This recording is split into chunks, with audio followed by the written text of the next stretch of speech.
The sound the White Walker made when Longclaw struck it was not a scream. It was a note, the blue crystal of its armor, the ice of its blade, the ancient cold knotted around its bones. Everything the creature was became sound for a heartbeat. A thin, perfect tone rang through the gray sky over the ruins of Hardhome, cutting through the clash and roar of battle as easily as Valyrian steel had sliced through the walker itself. Jon felt the note rather than heard it. It vibrated in his bones, in his teeth, in the sword hilt clenched in his fist. It shook a response from Longclaw itself, a low thrum like distant thunder through steel. For an instant the world narrowed until there was nothing but his hand, the hilt, the blade, the shards of the walker crumbling into bright ice dust. The cold hit him at the same time as the echo. The shattered walker collapsed in on itself, fragments losing shape as they fell, turning to sparkling powder that vanished against the sooty snow. The whites that had been surging around it faltered as if stunned. Some dropped outright like puppets from cut strings. Others staggered a step, slow enough for wildlings and black brothers to hack them apart. But Jon did not move. His breath smoked in front of him, too slow, too thick. Every part of him felt stretched thin, wires drawn too tight. Longclaw's hilt burned like ice in his palm. Through that choking cold, through the pounding of his heart, the note hung. Then something answered it. A second tone, lower and longer, rolled up through the sword, up his arm, into his skull. He dropped to one knee as it filled him, not with sound this time, but with light. His vision went white gold, a molten river pouring through his eyes, and the ruined village vanished. He stood in a chamber of red stone and black shadow. Heat pressed at his skin, not the crackling warmth of a hearth, but a heavy, suffocating fire that came from everywhere at once. The walls shone like cooling lava, veins of orange and gold running through deep volcanic rock. Chains of dark metal hung from vaults above, suspending great hammers, tongs, gears whose purpose he did not understand. The air tasted of ash and metal, and underneath it all, stronger than the heat itself, stronger than reality, was power. Power like the note, but deeper, older, a chord of stone and fire and something that might have been language once. He heard voices that were not words. He saw people, not clearly, never quite in focus, but the idea of them. Tall, robed in smoke and color, with hair like poured silver and eyes pale as frozen seas. They moved around a long, glowing thing on a stone bed. A bar of metal, he thought, or perhaps a sword unshaped. No, not metal. It writhed subtly, as if something inside it lived and hated the shape it was being forced to take. Hands worked around it, steady and practiced. Powder of ground gems and dark, glittering sand poured in pinches, traced in circles. A tongue he did not know pounded out a cadence, chanted from the lips of the unseen. Each word of that language was an iron nail hammered into the very air. Fire answered. The bar flared, from red to white to something that had no color he recognized. Within that light something moved, a shadow bending, twisting, trying to flee. Chains of heat wrapped around it, drawing it back, folding it into the wrongness of the bar. He knew, without knowing how, that whatever lived in that light was screaming. The men and women, Dragonlords, some other part of him supplied, did not falter. Hammer fell and fell and fell again. Each blow of metal on metal rang with that same note he had heard when Longclaw struck the walker. The same and not the same. This note was stronger. This was the first note, the one all others echoed. The sword took shape in front of him. A long, slender thing, pale and smoky, edged in some sheen he could not name. The heat left it slowly, as if reluctant. As it cooled, so did the room. The great hammers rose, their chains rasping. The Dragonlords stepped back from their work. One among them, heavier robes, more chains at his throat, laid his palms along the blade. His mouth moved, the words too old for Jon to grasp. Yet somehow he felt their meaning pass through him like the chill of a grave. Wake only when you must. Remember what binds you. Answer not to blood alone. Answer to need. The blade vibrated, just once. A shiver of recognition. Its shadow on the red stone flickered, and for a heartbeat John saw not sword shadow but something vast and winged, its jaws full of fire, its eyes full of terrible reason. Then everything fractured like ice beneath a boot. John was back at Hardhome, on one knee in the slush, Longclaw in his hand, his breath hammering. The note faded into the moan of the wind and the scream of the undead. Men were shouting. A woman crashed into him, wildling braids flailing, dragging him to his feet. "Move, Crow!" she roared. "They're coming!" The cliffs above were packed with wights. Thousands of them, maybe tens of thousands, a wall of dead eyes staring down. The Night King watched from the ridge, blue gaze fixed like the tip of a spear. John staggered to his feet. His knees still shook with the echo of that other place. Heat clung to him like a second skin, at odds with the bitter coastal wind. Longclaw hummed faintly in his hand. A whisper, not words, not truly, threaded through his thoughts. More. It wasn't a command. It was a desire, the way a dog quivered towards a thrown stick. Longclaw wanted more. More of the pale, cold creatures that shattered beneath its edge like bad glass. More of the magic that sang such beautiful discord against its own. John shook his head, tried to steady his grip. There was no time. Whatever he'd seen, whatever that had been, Hardhome was falling. He could feel the dead pressing on all sides, smell the sow. You are stink of rot under the salt wind. "Boat!" he rasped, forcing his legs to move. "To the boats!" He turned away from the collapsing settlement, from the fires and the panicked wildlings pushing towards the shore. Longclaw stayed in his hand, heavy as fate. The note that had started in the walker and answered in the sword hung at the edge of his hearing. Not sound now, but an awareness. A thread stretched taut from him to something far away. As he ran, the Night King lifted one hand, lazy as if brushing snow from his sleeve. The dead began to move. Later, when the boats had pulled away and the sea was clogged with corpses that did not stay sunk, John watched the Night King lift those who had fallen at Hardhome. He felt the old horror, the helpless fury. But now, under those, something else stirred.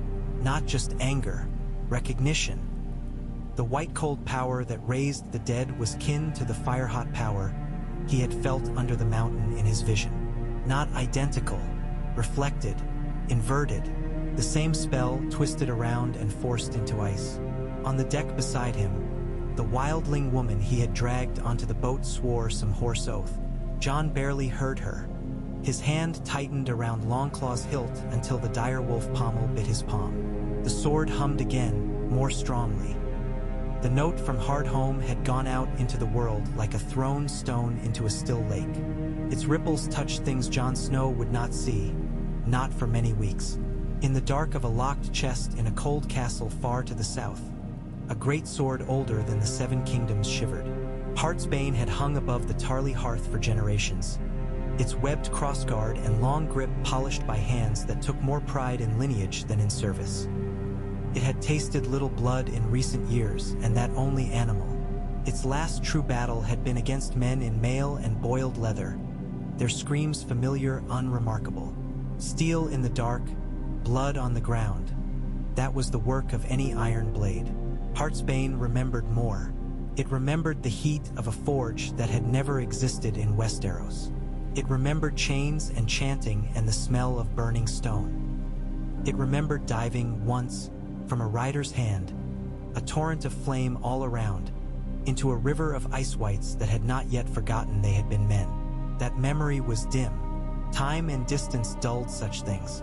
But when the White Walker at Hardhome shattered under Longclaw's stroke and its death cry rang out, Heartsbane heard. It vibrated against old oak, rattled the lock that kept it from prying fingers. For an instant its shadow on the inside of the chest flicked outwards, stretching, yearning north. In the vaults of the citadel, a dull gray blade that novices thought of as an odd curiosity flared with inner light, sending a terrified novice scrambling back from its rack.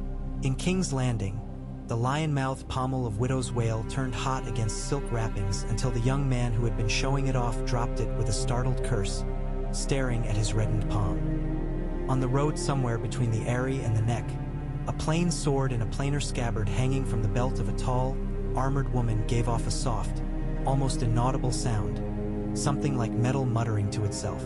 They woke one by one. Sleep lifted from them like frost under sun. They remembered forges and fire. They remembered dragons. They recognized, in the echo of that thin, perfect tone, that one of their own had found the enemy again. In his narrow cell at Castle Black, Jon Snow woke screaming. The dream had started in the Red Chamber again, with hammers and chanting and white-hot iron. That part was almost familiar now. It had come back to him 3 times since Hardhome, insisting itself into his sleep like a song learned once in childhood and never entirely forgotten. But this dream did not stay in the forge. The blade the Dragonlords had been crafting did not settle into its final shape and cool obediently. Its inner shadow did not go still. This time, as their leader laid his hands along the forming sword and spoke the old words, something went wrong. The chain of heat that bound the thing inside it slipped. Only a little, only a single link. But that was enough. The shadow inside the metal flared. For an instant, it was not a contained shape but an enormous presence, too large for the room, too large for the mountain itself, pressing against the world from some other direction.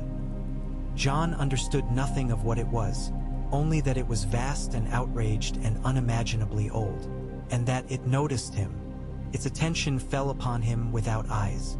He was not there. He knew he was not there. He was a man dreaming of a place that had burned and fallen before his great-great-grandsires were thought of. Still, when that not sight turned, he felt it land. He fled. Even knowing it was a dream, even knowing it was a memory not his own. He turned and ran through the forge and out into a courtyard of black glass, past towering beasts of stone that might have been dragons or might have been shards of the mountain itself. The sky above was filled with fire. A ring of volcanoes encircled the city, their peaks bleeding flame and glowing smoke. Dragons wheeled between them, great shapes against the ash. Behind him, something laughed, not with a voice, with the sound of 1,000 swords scraping from scabbards at once. He woke with that sound lodged under his ribs, clawing. For a few terrible seconds, he did not know where he was. The ceiling above him was too low to be anything but a cell, but the stone felt wrong, the air too cold, too still. His hands fumbled for Longclaw in the dark. The sword was already in his grasp. He did not remember reaching for it. He did not remember sitting up. But there he was, on the edge of his narrow pallet, bare feet on rough stone, Longclaw naked in his hands. The steel was faintly luminous, not bright enough to cast shadows, but enough that he could see the wolf's head pommel carved in the ghostly light. The whole length of the blade thrummed like a plucked string. Jon stared, heartbeat pounding in his throat. "You're a sword," he muttered, voice hoarse with sleep and something like fear. "You're steel, that's all." The sword did not answer in words, but its hum changed slightly, like a tone shifting half a note up. A questioning sound, if steel could question. The laugh from the dream still rolled in his bones. He tried to shake it off as he shook sweat from his hair. Through the narrow slit that served as a window, he could see that the sky was still dark. A faint light rimmed the eastern horizon. Dawn was an hour off, perhaps 2. Castle Black slept uneasily around him. Since Hardhome, no man on the wall had slept well. He was Lord Commander of those men. He had duties, plans to make, messages to send. Thousands of wildlings to shelter, feed, settle before winter closed its teeth. The memory of the Night King raising the dead at Hardhome stalked him whether he slept or no. He had no time to be haunted by some old southern legend about sorcerer smiths and dragonfire, no matter how real it had felt. Jon laid Longclaw across his knees and closed his eyes. "What are you doing to me?" he thought, and knew even as he formed the thought how foolish it was. As if a sword could. Images flooded his mind. Not the forge. Not this time. These were briefer, crackling past like lightning. A great red dragon plunging from the sky, its jaws open, fire pouring out. A thin, pale sword in the hand of the woman on its back, raised as if in greeting. A man with Valyrian features standing on a balcony above an impossible city. A black blade resting across his shoulders. His eyes turned north with an expression that might have been anticipation or fear. A group of armored riders on chalk-white horses, their weapons slender and glittering, emerging from a wall of unnatural mist. North, some inner sense whispered. North, north. The pictures fell away. Jon found himself gasping. He opened his eyes. He was still sitting on his bed in his cold little room. Longclaw was still across his knees. But the world was not the same. Something had woken in that forge all those centuries ago. Something had been bound, not entirely willingly, into the metal. He had felt its rage, its pain. He had felt its curiosity. Its attention now here on him. He could ignore it. He should. People were starving, freezing, dying. The dead were marching. He had no time to chase fire dreams from dead cities. Yet as he sat there in the growing gray light, the stillness of the castle flowing around him like cold water, Jon knew with a certainty that had nothing to do with reason that whatever had changed at Hardhome was not going away. It was only beginning. Far to the east, beyond deserts and cities and seas Jon had never seen, dragons dreamed. They slept curled together atop a mountain of scorched stone, the ruins of an ancient temple blackened beneath their bodies. The night wind smelled of cinders and goat. Moonlight ran in pale streaks along their scales. Two of them shifted restlessly, clawed feet scraping rock, wings twitching as if to rise. The third lay more still, its great head tucked under its wing like an enormous sleeping hound. It was the third that woke first. The sound of the walker dying, the flash of that crystalline shriek and the answering throb of Valyrian steel, reached across continents on a path that had nothing to do with distance. It touched the spell-woven foundations of what dragons were, and recoiled. The black dragon's eyes snapped open. Green fires banked behind slitted pupils like coals under ash. He raised his head slowly, smoke curling from his nostrils. The world around him felt different, as if a new wind had begun to blow through it. There was a taste in the air he had not known since he had clawed his way screaming from a stone shell on a night of storm and blood. Not his mother's magic. Not the red comet, the trading of lives for life. Older, he hissed, low and long. His siblings stirred, answered in sleepy irritation. A snap of teeth, a rustle of wings. Go back to sleep, they said in dragon tongue, in heat and scent and the faint, bright crackle of shared mind. The black dragon did not sleep. He turned his head north, truly north, ignoring the curve of sea and land. Somewhere out there, beyond stone and water and human imagining, something had woken that had once belonged to his kind. Not a dragon, yet not wholly other.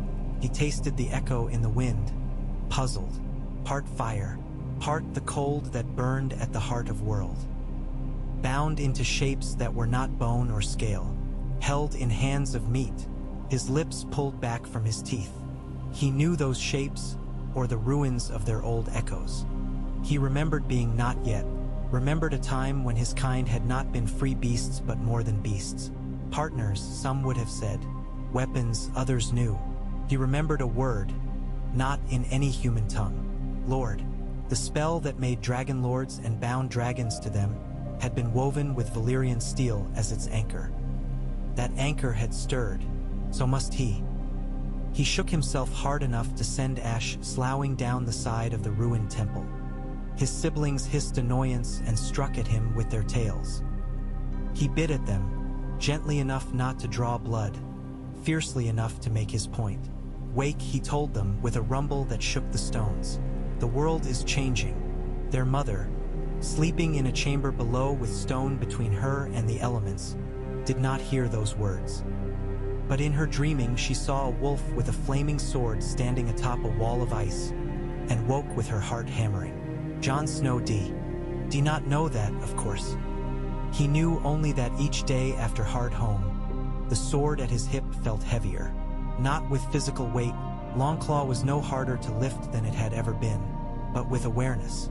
At first he thought it was only his imagination. He was more careful of the blade than he had been before, more conscious of it in the way a man is conscious of a scar or a missing finger. He found himself checking, without thinking, whenever he left his chambers. Sword belted? Sword close? As if he were a boy again, newly given the weapon and afraid of misplacing it. But this was more. He woke 3 times with the taste of ash in his mouth and the image of a dragon's eye fixed on his. He walked the yard and felt his hand stray to the hilt when no threat was near, as if Longclaw were an eager dog hoping he would throw it. Once, on a cold morning with frost still clinging to the black stones of the yard, he drew the blade for practice. The brothers watched from the steps, some with admiration, some with dislike. He ignored them. The feel of sword in hand, weight and balance, and the familiar patterns of cuts and parries had always been one of the few indulgences he allowed himself. When he moved, the world narrowed to the space of his body and the arc of the steel. That morning, the narrowing went further. He struck at the empty air. The air struck back. At least that was how it felt. His wrist jolted at the end of a cut, as if he had met resistance. His next thrust glanced aside an inch from its intended path, not by his will. Longclaw twisted slightly, introducing a different angle of attack, one that would have skewered a foe's lung instead of sliding between ribs. He stopped, chest heaving in the cold. Men watched from the steps. 1 or 2 exchanged uneasy glances. "Again," he muttered, setting his feet. He moved through the forms. Longclaw moved with him, only with him, never against. Yet each stroke felt interpreted, sharpened, as if the sword knew better than he where to place itself. Jon fought until his arms trembled. When he sheathed the blade, his hand lingered on the pommel a heartbeat longer than usual. His breath steamed. The brothers looked away when his gaze met theirs, unnerved.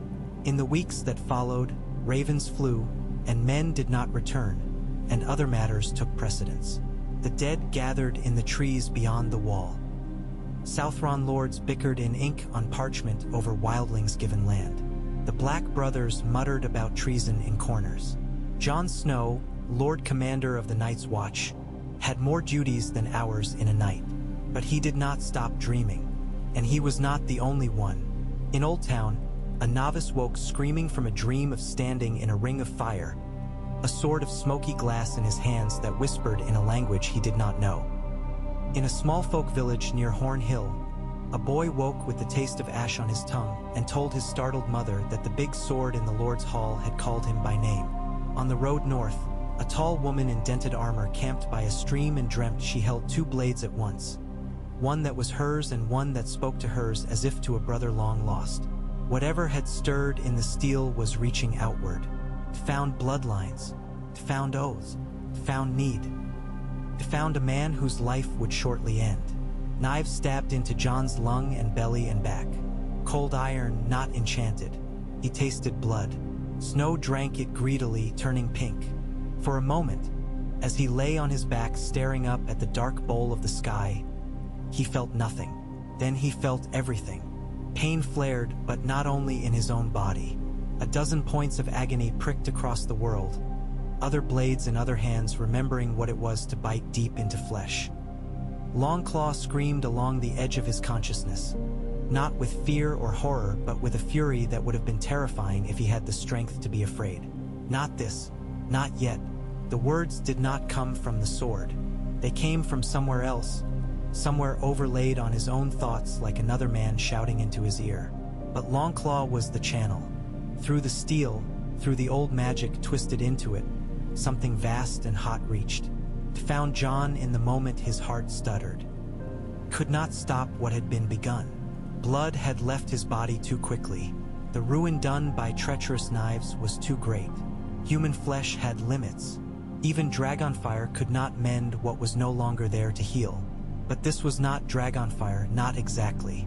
The force that moved then was the memory of dragons, the echo of the forge, the scream of an ancient presence who despised the cold that walked in blue-eyed corpses and would not permit its chosen tool to fail before its purpose was even understood. The wolf in Jon recoiled from that force. The boy raised in Winterfell, shaped by honor and hardship and 100 moments like small stones building a wall, flinched back from it, wary. Yet beneath winter in him there was summer, and under that, buried deeper, heat. Targaryen blood, though he did not yet know to name it as such, recognized the call. The world went away. When he came back, breath scraping his throat like broken glass, a red woman was staring at him with eyes too bright. Men knelt around him, terror and awe in their faces.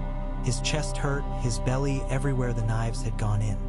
His skin held ridged new scars where he should have held nothing at all. And the sword on the table beside him glowed. Its hum filled the small chamber. The air around it shimmered like air above a forge. For a panicked moment, Jon thought someone had left a brazier too close, that hot coals would scar the wood. But the wood remained dark and whole. The light came entirely from the steel.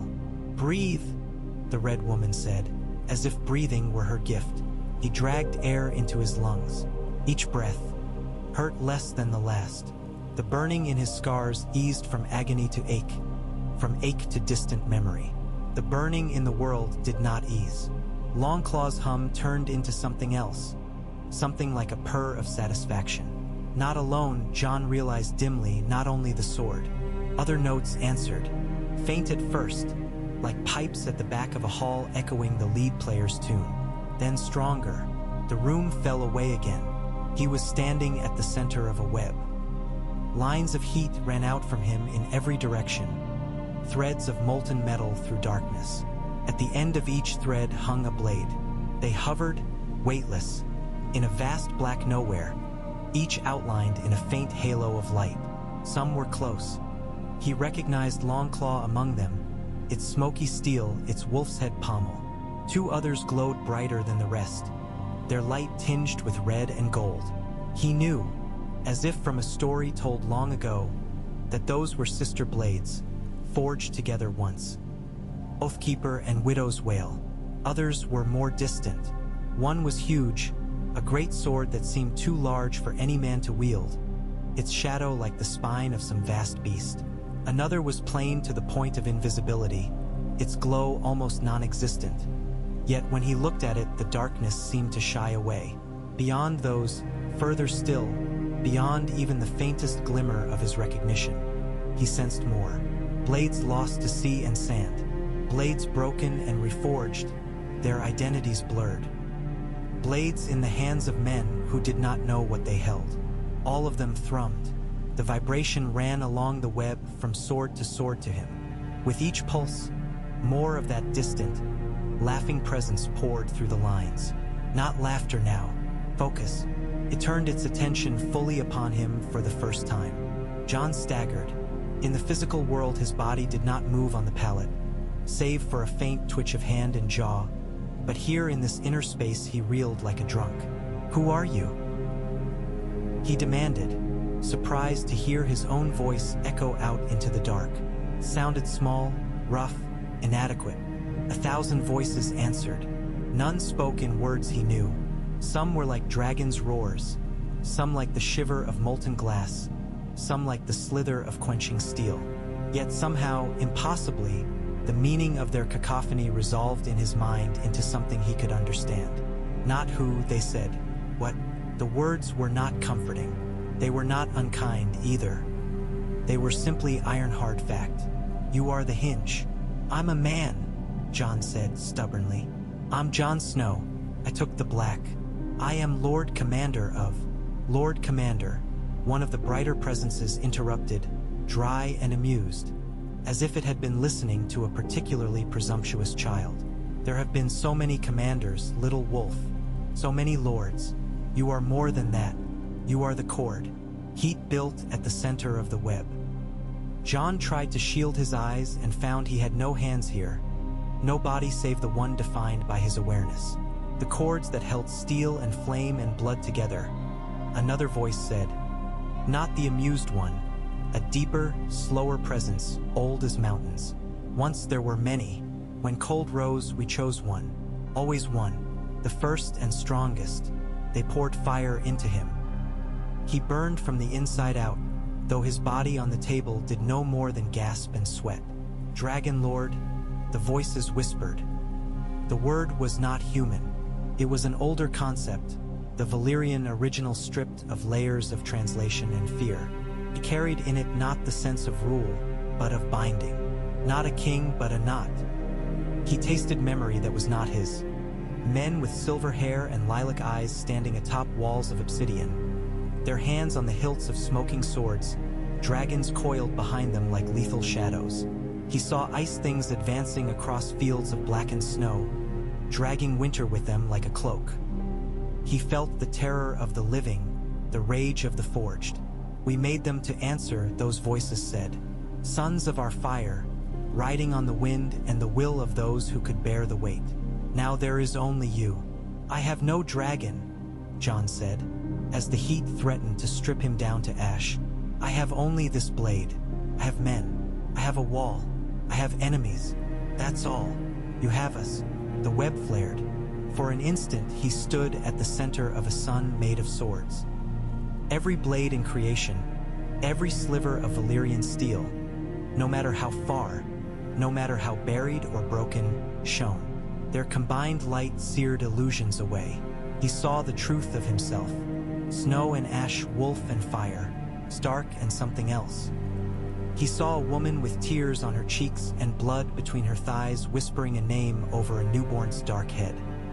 He saw a young man with silver hair laughing as Myrish tapestries burned around him. He saw a tower by a blue winter lake and swords at its foot. He knew then, though it would be some time before his waking mind dared to frame it in language, that the thing those ancient smiths had sought to bind half a world away from that tower had nothing to do with family names. Bloodlines were only riverbeds down which deeper power flowed. Dragonlords had been made, once, of a people who sat too near the world's wound and breathed too much of the mountain's steam.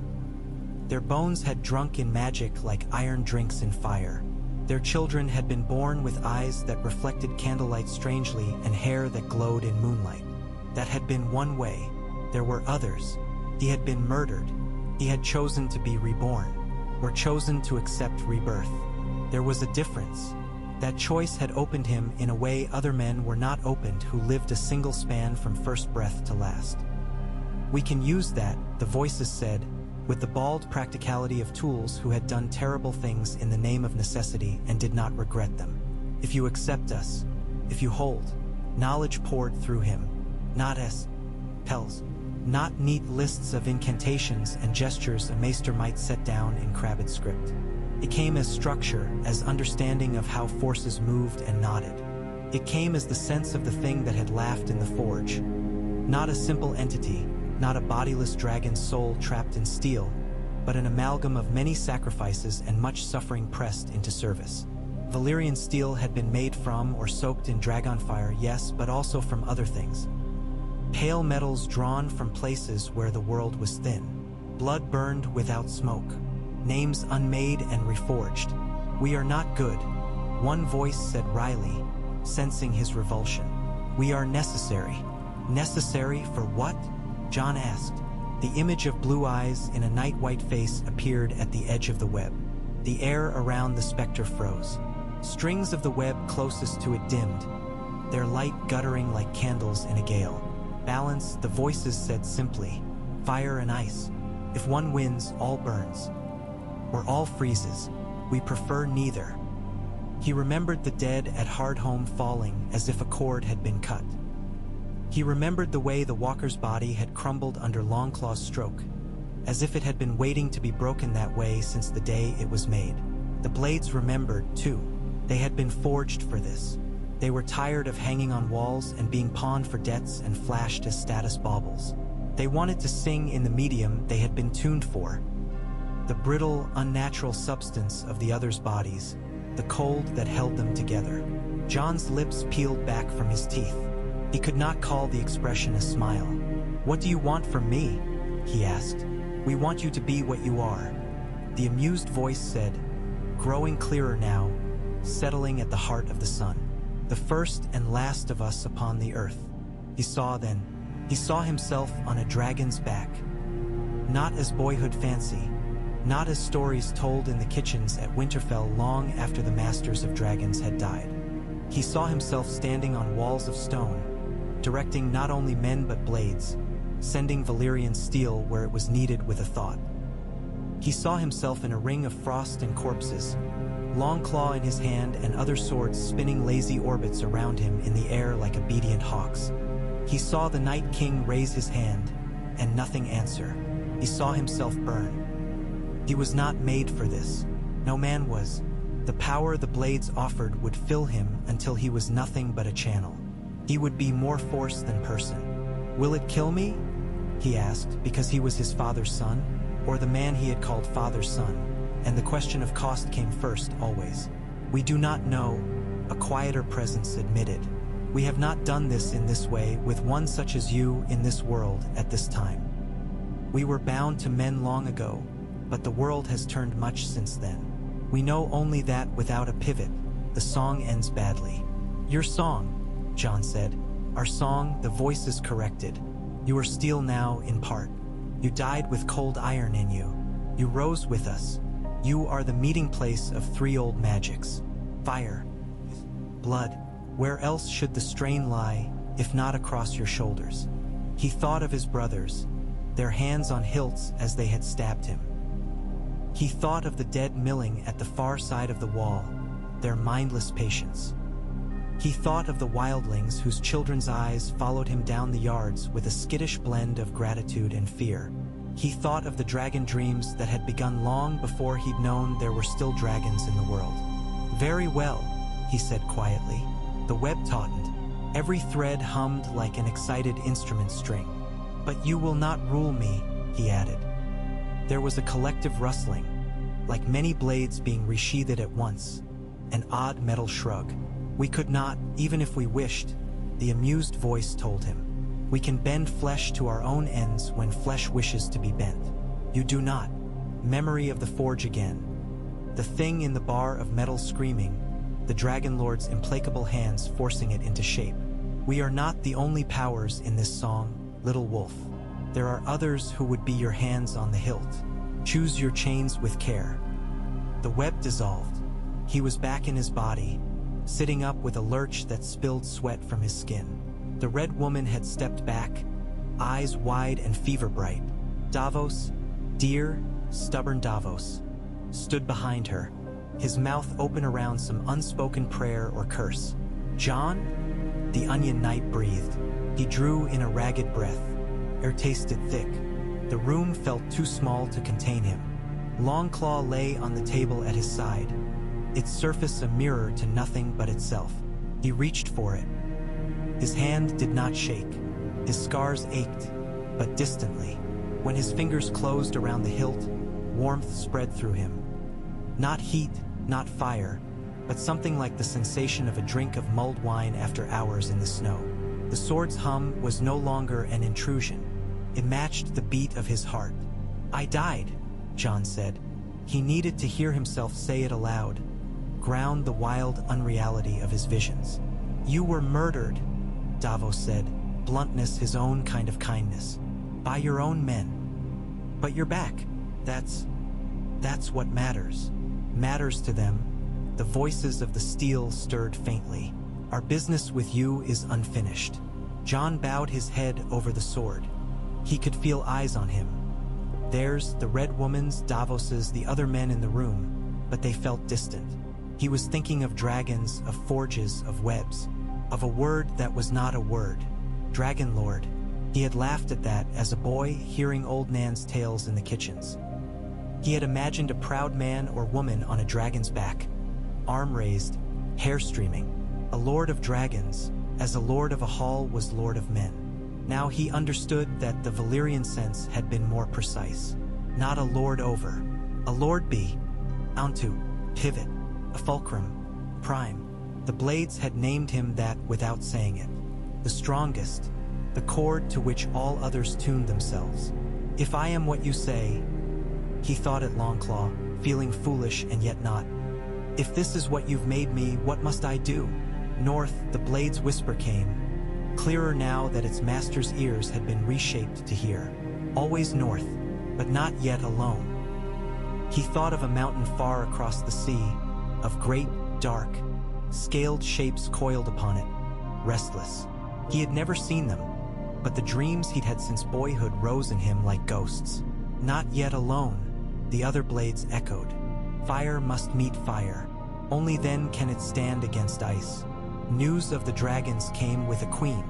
By the time Jon Snow stood in the stark hall of Dragonstone, the thing in him that was steel had settled enough that he had learned to walk with it. It was like carrying a second spine. He could feel the presence of other Valyrian blades more strongly, now that the connection had been fully formed in death and reforging. Oathkeeper called to him as he sailed south, a bright, steady beacon coming nearer with each league. Widow's wail curled around it, sharper, more frayed at the edges, its forging warped by a boy's cruelty and a city's corruption. Heartsbane's heavy strength lay far inland, steady as bedrock, annoyed at its disuse. He ignored them as best he could. He had enough to contend with in human matters. Even before he stepped onto the carved stone of Dragonstone's courtyard and saw the dark shapes wheeling against the sky, he knew that whatever lay ahead would not be simple. The first dragon screamed.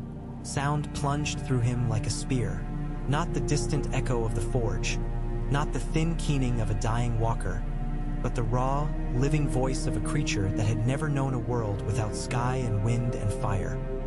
It swooped low over the yard, banking so close he could see each scale like a black coin, the ridges of its skull, the ember glow far back in its throat. Men ducked, some threw themselves flat. The dragon's shadow swept over them, vast and black, turning the courtyard into a briefly inverted night. Jon stood very still. Longclaw weighed a familiar comfort at his hip. The beast's cry had stirred that inner web to life. The blades hummed. At the same moment, he felt something else. A presence in the air, as intangible as heat haze and twice as strong. The dragon's eyes met his. They were green, slit-pupiled, brilliant as cut emeralds. They fixed on him with a focus he knew too well from his dreams of the web. Except this was no vision. This was flesh, scale, smoke. For a moment, the world narrowed again. He saw nothing but those eyes. The dragon flared its wings. Its head tilted, considering him. Smoke spiraled from its nostrils, tasting the air between them. Jon held its gaze. He had no idea what he was doing. Every instinct he possessed screamed at him to drop his eyes, to make himself small, to show he was no threat. Yet something else, something that had been hammered into the steel in his veins in a mountain half a world away, refused. The dragon drew in a breath. The air around Jon went very hot. He heard shouts, men running, a woman's voice, sharp with command. Dozens of other people in the courtyard, and on the walls and at the gate, all moved at once. The dragon did not loose its fire. It exhaled in a great huff, smoke billowing, soot speckling Jon's cloak. Its head dipped. It made a sound that might have been a question, low and rippling. For an instant, Jon heard not the sound, but the meaning behind it. You, not a name, a recognition, a pulling together of many impressions. Cold that burned, steel that thought, dreams that smelled of ash.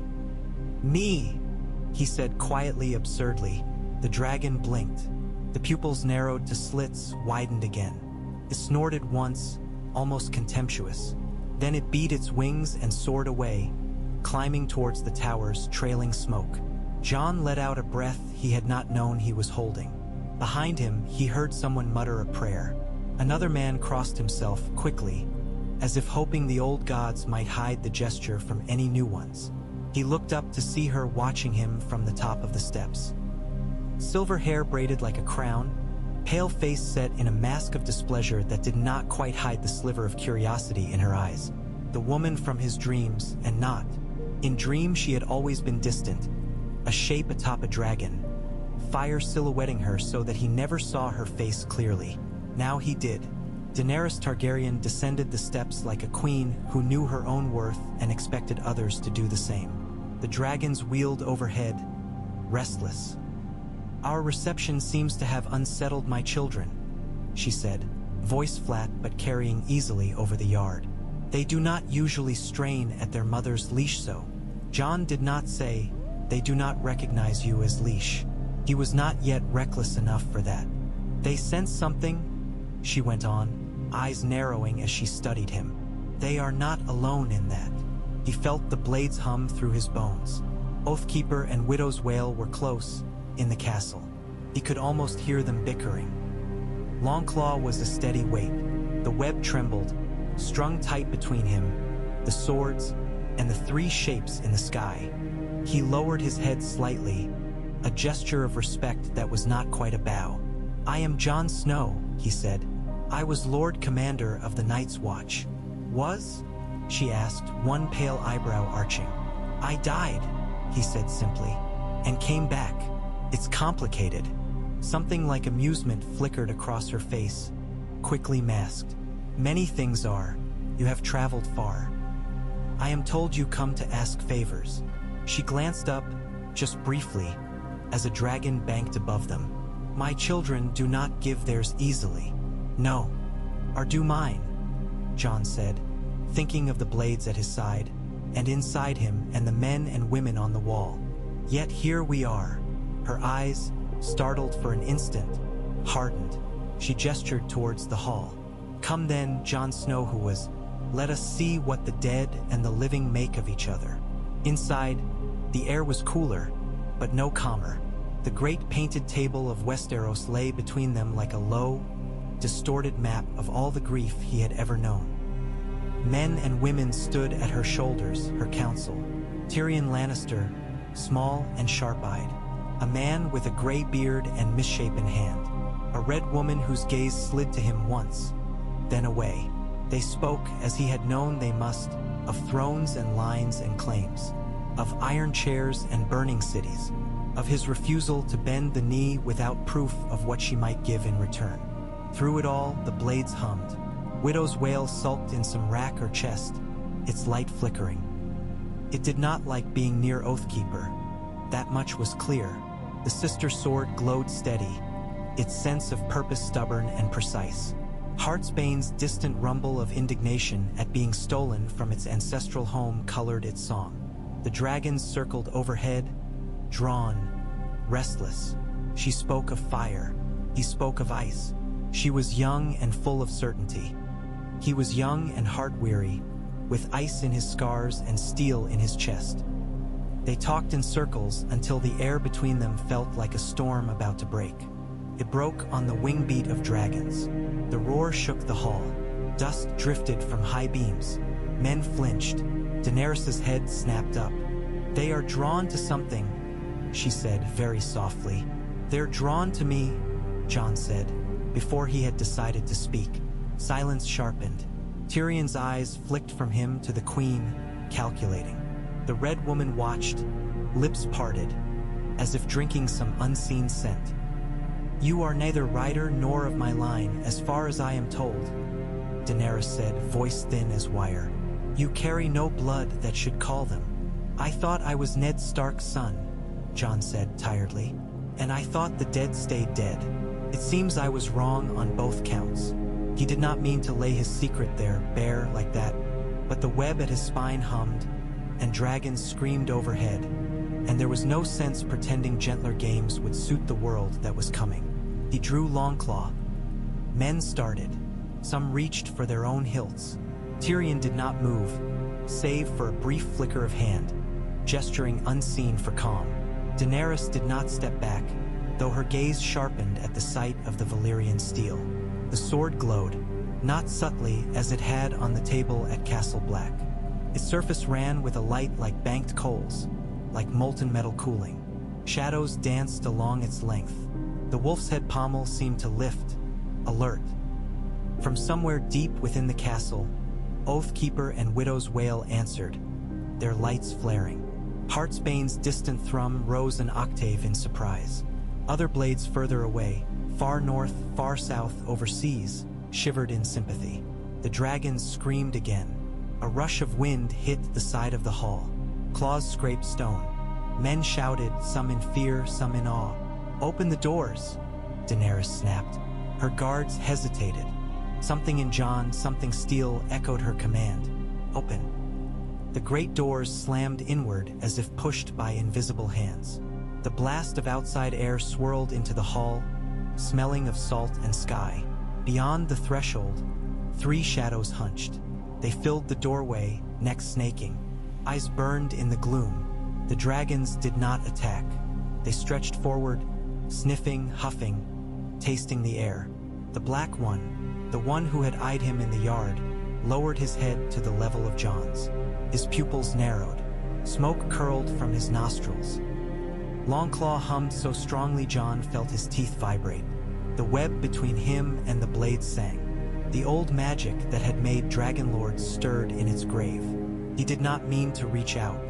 His hand lifted of its own accord, or of some accord that involved more than merely him. He laid his palm flat between the black dragon's eyes. Heat, minus the burning. It was not the searing scorch of flames on flesh. It was being wrapped in heat, swallowed in it, held. His scars ached. The steel in his chest vibrated in answer. The dragon made a sound like a sigh. Behind Jon, someone whispered a prayer. Someone else swore. Daenerys said nothing. He felt her attention like a physical pressure, harder than the dragon's skull under his hand. Her dragons were hers. They had been born of her grief and her rage and her blood. They had been chained and unchained by her will.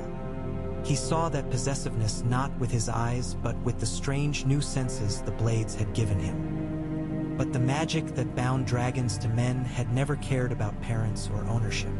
It had cared about fit. The dragon's mind brushed his, cautious and fierce and alien. Fire and sky and the joy of flight. Hunger, sleep, a few concept shapes of their mother, warmth, protection, danger, safety. And now, a new pattern, one it could not name. Steel. The dragon tasted the thing in him that was not quite man. The echo of the forge. The bound fire. The awareness of a world that existed in threads and nodes rather than hills and rivers. Recognition, not of a rider, not like its mother, whose blood carried in it the echo of old Valyria. Something different, a fulcrum, Dragonlord. The forge voices whispered through him. Prime. The dragon huffed again, softer this time. It eased forward, pressing its massive head into his hand. Could have crushed him like an egg under one careless movement. It did not. Closed its eyes. The other two dragons leaned in. One nudged his shoulder, almost curiously. The other sniffed Longclaw, then jerked back, tasting the steel's silent, dangerous song. For a few heartbeats, Jon stood at the point where all those forces met. Flesh of different kinds, scales and skin, steel and fire, old spells and new choices. Then he withdrew his hand. The dragons watched him for a moment longer, pupils dilating, nostrils flaring. Then they turned, one by one, and withdrew from the hall, folding their wings. Outside, they took to the sky with great beating of air. Silence swallowed the gap their absence left. Daenerys's gaze was not silence. It was thunder waiting. "What are you?" she asked, voice very soft. He could have lied, called it chance or some trick of the Red Woman's. He could have pretended this was simply the famed Targaryen blood revealing itself, a cousin-kin connection over many removed generations. He did none of those things. "I am something the world thought it had forgotten," he said, feeling the truth of it down to his bones. "Something your ancestors feared and needed in equal measure. And something the enemy we share will want to break." "Speak plainly," she snapped. "I am what your people once called a Dragonlord," he said. "But not as they were. They were one of many. I am the only one the world now has. The blades have made me so. I did not ask it, but I can call to your children, and to every Valyrian blade in this world. I am... They're not." Tyrion inhaled sharply. The Red Woman murmured something in her own tongue that sounded like a prayer. Daenerys's face went pale, then flushed. "And you expect me," she said slowly, each word a stone placed deliberately, "to surrender my dragons to you?" He shook his head. "I expect you to understand that if we fight each other, the dead win," he said simply. "I do not want your dragons. I want to see the dawn." He held up Longclaw. Its light danced over the painted map, tracing the spine of the wall, the line of the neck, the jagged coasts. It lingered briefly over the north. "Our true war is there," he said. "You have fire, I have steel. Between us, perhaps we can make something the enemy cannot withstand. And when that war is done, she asked, then we find out what kind of world is left to us, he said. He did not tell her that the blades hummed hungrily at the thought of that war, nor that somewhere, far in the north, ice gathered itself in answer. He did not say that the word prime carried with it not only power but a responsibility that might grind him down to nothing if he avoided making hard choices when the time came. He did not say that in some of his dreams, after fire and ice collided, there was no throne, no castle, no wall. Only a field of glass and a man made of fire and frost walking into the snow until he was gone. They made their uneasy alliance. Southron politics wove themselves around their shared purpose like vines around a scaffold. Daenerys needed the North, needed its support, its men. Jon needed her dragons. The lords of Westeros grumbled about lineages and kneelings. The Blades cared for none of it. They cared about the Night King. Battle came as it was always going to. Winter swept down first, thick and implacable, burying roads and fields alike. The dead marched in its wake. Ravens flew, and many did not come back. Men deserted, or knelt to new banners, or dug trenches in frozen earth until their hands bled. The living gathered at Winterfell, a name that had never felt more apt. Jon stood on its walls with a sword at his hip and dragons overhead, and felt very small. The steel in him pulsed. Valyrian blades had been gathering all the while, some drawn by rumor, some by the quiet insistence of dreams. Oathkeeper rested at the hip of the tall, armored woman who had once sworn to protect his sisters. Widow's Wail had come clattering back from King's Landing with a man who was tired to the bone and angry at himself in ways he had no language for. Heartsbane, wrested from one lineage and delivered into the hands of a nervous boy who had never thought to swing it in anger, glowed with grim satisfaction. Others, less storied, lay in the hands of men whose names history would not remember. Sometimes Jon saw one of them in the yard or in the hall, and the hum in his bones shifted in pitch. The web inside him grew tauter with each arrival. The voices of the steel spoke to him more often now, though never so overwhelming as on that first day of his second life. "Are you ready?" they asked. "No," he answered honestly. "Good," the amused one said. "Men who think they are ready are the ones who break quickest." The dead came with the storm. They rolled over Winterfell's outer trenches like a tide, smothering fire, falling into pits with no fear, no hesitation. The living met them with dragonglass and Valyrian steel, screaming. Dragons raked the edges of the horde with fire, carving black scars into white. The Night King rode above it all on a beast that should not have flown. Jon felt the wrongness of that creature through the web. It was a gap, a hole, a negative.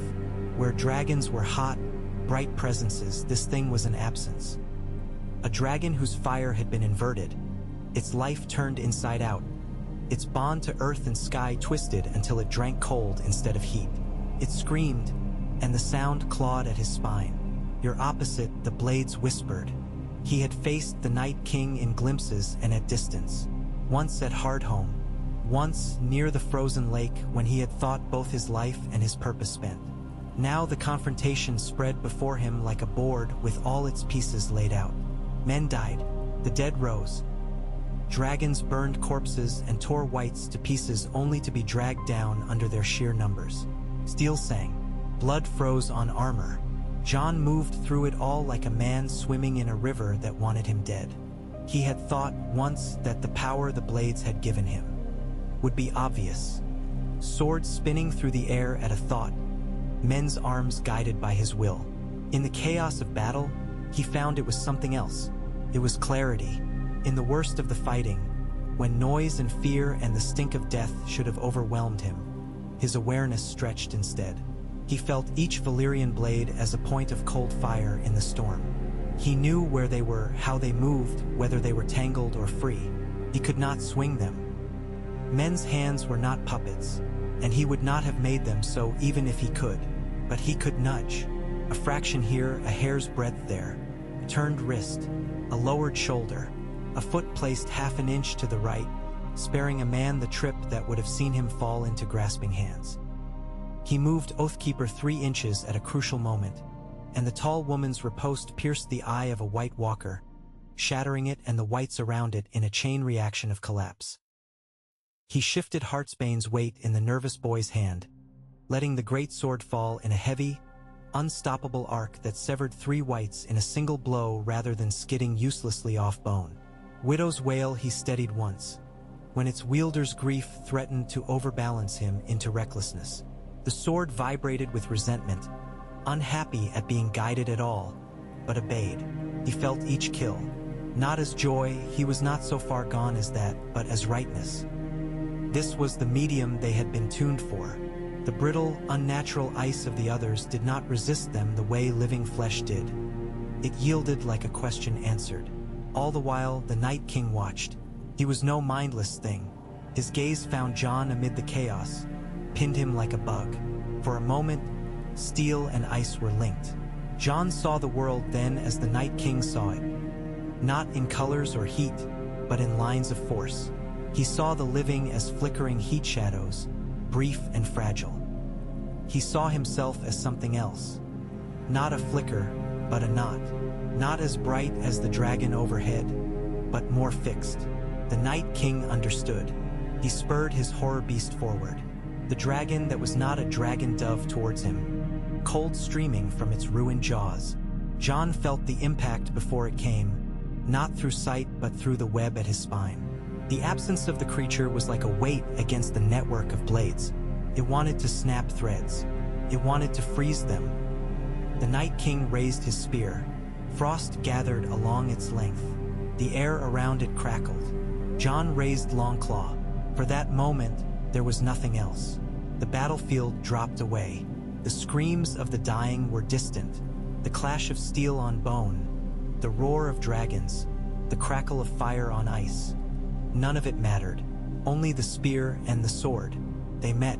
When obsidian-tipped dragonglass struck White Walker's blade, the result had been shattering. When that same cold force met the bound fire of Valyrian steel, the result was something else. The note that had started at Hardhome, that had awakened blades across the world, returned. It rang out of the contact point, from Longclaw into the spear and from the spear into Longclaw, and then outward into everything that could hear it. Dragons screamed in the sky. The dead faltered. The blades at the hips and in the hands of the living flared. The Night King flinched, not visibly, not enough for anyone but Jon to see. But Jon, in that moment, was more than his eyes. He was the web.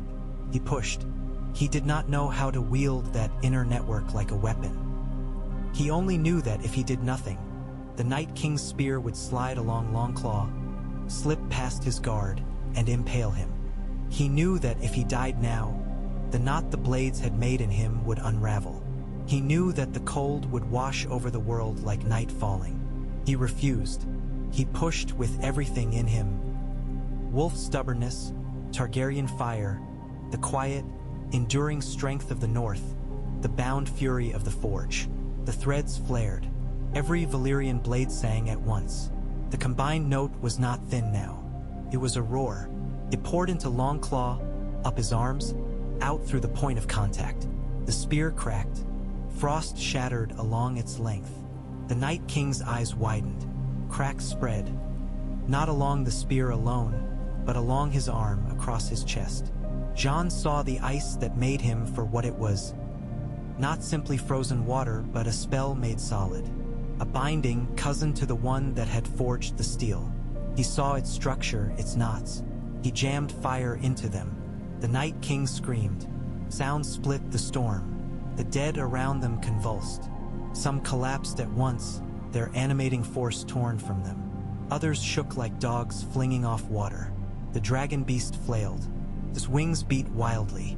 Jon clung to its rough, frozen hide by instinct alone.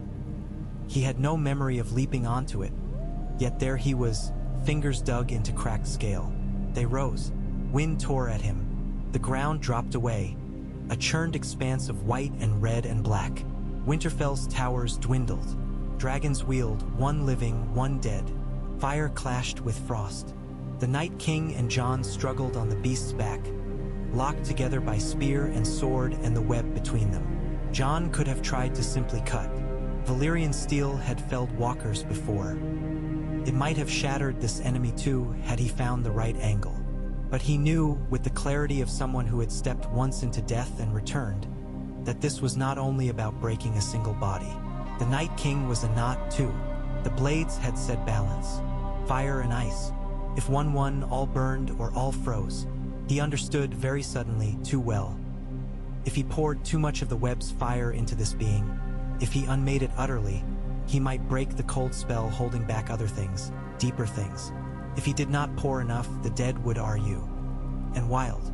He needed to remake the knot, not cut it. We cannot help you, the blade said honestly. We can only burn. The pattern must be yours.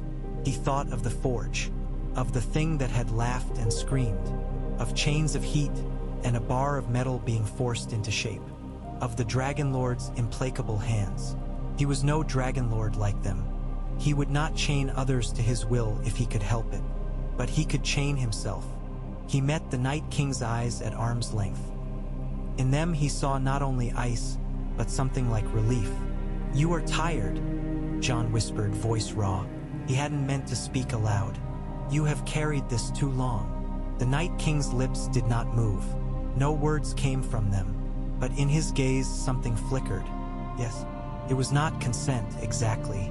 It was not surrender. It was acceptance. Jon knew then what he had to do. He shifted his grip on Longclaw, not to thrust into the Night King's chest, but to reverse the blade. He turned the point inward. "Fool!" One of the sharper blades hissed. "You end us if you end yourself." "You said it yourselves?" Jon thought back, even as he plunged the sword into his own heart. "I am the hinge. Turn with me." Steel pierced flesh that had already known death once. Pain flared bright white. Blood spattered the Night King's armor. The web inside him erupted. It flared outwards from the wound, from the steel that bridged his heart and the cold man's chest, and from there into the dead thing under their feet and the storm around. Every thread went incandescent. He felt himself unravel, not in the same way he had at the knife points of his brothers. That had been the tearing of soul from body, the severing. This was dispersion. His awareness spread. For a heartbeat or 1,000, he was everywhere the web touched. He was in each Valyrian blade, in each dragon, in each icy node of the Night King's spell. He saw the pattern entire. He took it in his metaphorical hands, fingers made of intention and sacrifice, and turned. He did not unmake the cold. He re-anchored it. The Night King's body cracked apart, not in a shower of shattering, not in an explosion of ice dust. He came apart like thawing frost, his edges blurring. His armor sloughed away. His face wavered. For an instant, a man showed beneath the ice. A man burdened beyond endurance, whose jaw unclenched for the first time in an age. He fell, not to the ground, but into the magic, and sank there like stone into a deep lake. The dragon beast beneath them wailed. Its unnatural life tore free. It crumbled between one wing beat and the next into chunks of ice that tumbled from the sky. Jon fell with it.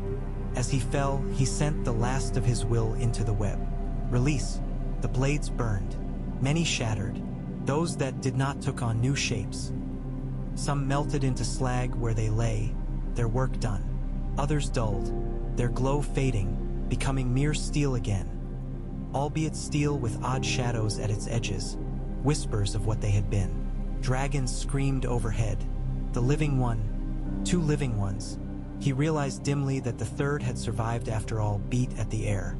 The dead wights froze mid-step, their animating cold torn from them. They collapsed like marionettes cut from strings, littering the battlefield in stinking, inert heaps. Fire flared across the field of magic, not consuming, not devouring. Ceiling. He drove it down, down, down, following the path the Night King's essence had taken into the deep places. He wrapped the cold there in chains of heat, not to torment, to hold, balance. He did not know, in that last spreading moment, whether he was man or fire or steel. He only knew that he was very, very tired, and that somewhere below him snow waited. He hit He did not feel his body break. His awareness had gone elsewhere by then, dispersing along the web until there was very little of John left. Enough to turn his head. He saw, with eyes that were already glazing, the shapes of his friends running towards him through steam and smoke and spattered blood. He saw dragons wheeling high above, not with the frantic confusion of battle, but with a slow, experimental joy at being alive in a world that no longer burned with cold at its edges. He saw Longclaw lying beside him, its blade blackened, its wolf's head pommel cracked. He smiled. "You are ruined," he whispered. "We are free," the amused voice said, very faint now. Its edges were fraying. The swords were no longer bound in the same way. They had spent much of themselves in the turning of the knot. "What am I?" he asked. "Whatever you choose if you have time." He closed his eyes. Snow fell. In the silence that followed the last scream of the dead, the world shifted. The storm's edge frayed, then softened. The unnatural arm of winter the Night King had thrown over the lands began to recede. Not entirely, not instantly. That was not how seasons worked, nor how spells of that magnitude unmade themselves, but its teeth dulled. In the years to come, maesters would argue about what had happened north of Winterfell. Some would insist the tales of men on dragonback and swords that sang were embellishments. Others would mutter about old books in the depths of the citadel that spoke of similar conflicts, long past. Few would speak of the moment when dragons circled not 1 but 2 points in the snow. The first was the place where the Night King had fallen. There, the ice refused to melt entirely. A shallow depression remained, rimed with frost even at high summer, ringed with black, glassy stones that no one could quite remember placing there. The second was a patch of ground where snow lay oddly undisturbed, as if a body once had lain there and then been carefully lifted away. No marker stood over it. No name was carved, yet P.O.P. Lou avoided walking there without quite knowing why, and crows never settled on the stones around it. If you stood there in certain lights at certain hours, you might feel a hum under your boots, very faint, like an old song remembered too late at night. Men searched, of course. They found no body. Some whispered that Jon Snow had risen a second time and gone into the north, beyond the ruins of the wall, to live out his days where neither crown nor council could reach him. Others said the dragons had taken him, devoured him as their due.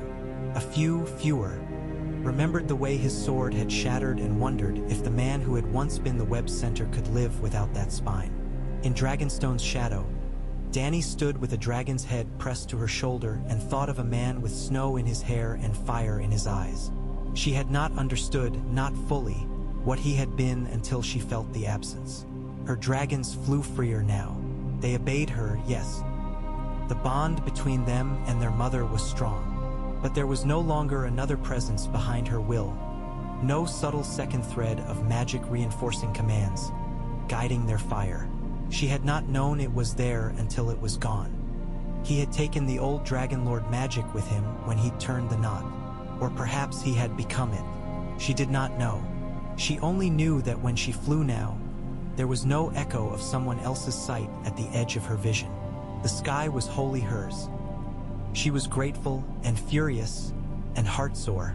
"You left me the hard part," she told the wind and herself. "You saved the world and left me the people in it." The dragon huffed, hot and herb-scented.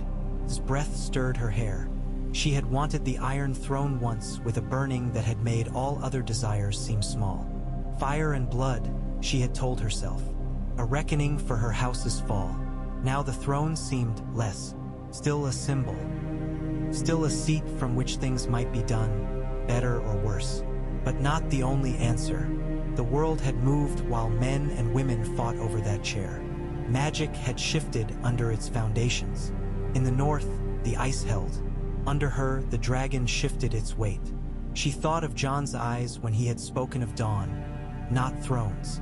Of the way his hand had not trembled when he drove his own sword into his chest to anchor the web's turning. Of the hum in the world that had steadied when his heart's beat had ceased. "Dragonlord Prime," she said softly, tasting the old word, feeling how it sat strange and right on her tongue. Her ancestors had made such things, or helped to make them. They had forged chains in fire and called it destiny. They had held dragons as property. They had bound spells and men and creatures alike until the mountain itself had rebelled under the weight. He had broken their last chain. She could curse him for removing a power that might have been useful. She could bless him for sparing her the temptation to use it. Instead, she did neither. She looked north. Snow still capped those distant hills. It would always, in some measure. The wall in its old form was gone, but the idea of a boundary between the realms of men and the more dangerous wilderness beyond remained, marked now more by custom than stone. Somewhere out there, perhaps, a dark-haired man walked between trees, unburdened at last of steel in his bones, waking each morning slow enough to understand the gift. Or perhaps not. Magic was not kind. It used what it had and discarded what it must. Jon had known that when he chose. She had dragons. She had a shattered land to mend. She had a story to tell that would, no doubt, be twisted by singers until it bore little resemblance to the truth. She would not let them forget him entirely. When bards came to her hall and asked what they should sing of that long winter, she told them of the battle on the field before Winterfell, of dragons and dead things and a man who stood between with steel in his hand and a choice in his eyes. She told them, deliberately, that he had been the last of the Dragonlords. They liked that phrase. It had poetry. They did not understand that it meant something specific, something to do with webs of magic and old forges and the deep, impersonal will of the world. They did not need to. Stories had their own kind of power. They were how the world remembered. If they must call him Dragonlord Prime in drinking songs and stories for children, if they must wrap his sacrifice in gold leaf and exaggerate his courage and smooth away his doubts, that was a small price. She stood with her hand on her dragon's warm scale and let herself imagine, just once, what it might have been to fly not alone, not even with her children for company, but with someone who felt the sky the way she did. Then she set the thought aside. In the far north, where the frost never fully thawed, a man in a heavy cloak walked under trees that remembered him as boy and lord and bastard and king. His scars ached in the cold. Sometimes, when snow fell just so and wind threaded through the needles of the old pines at the right angle, he heard a faint humming. Once, he found a shard of metal half buried in the ice. It was blackened, its edge dulled, its shape twisted by some unimaginable heat. He picked it up, turned it over in his gloved hand. For an instant, as his fingers closed around it, he heard a voice. "We chose well," it said, with wry satisfaction. Then it was gone. He kept the shard, not as a symbol of power, as a reminder of choices made at the edge of the world, of the price of balance, of steel that woke when it must, and slept again when its work was done. He did not think of himself as Dragonlord any longer. The word had lost its weight. He was a man in the snow, breathing, walking, watching seasons turn. Once a white wolf walked beside him, its eyes pale as old steel. Once, high overhead, something vast and scaled past, its shadow briefly swallowing him whole. He looked up and saw nothing but cloud. He smiled anyway. The note that had started when a white walker shattered at Hardhome no longer rang in the world. The chord had resolved. But if you listened very closely, on some nights when frost rimed branches and the aurora burned green in the sky, you could almost imagine you heard an echo, not of a sword, of a choice, and of a world trembling on the edge of ending that did not.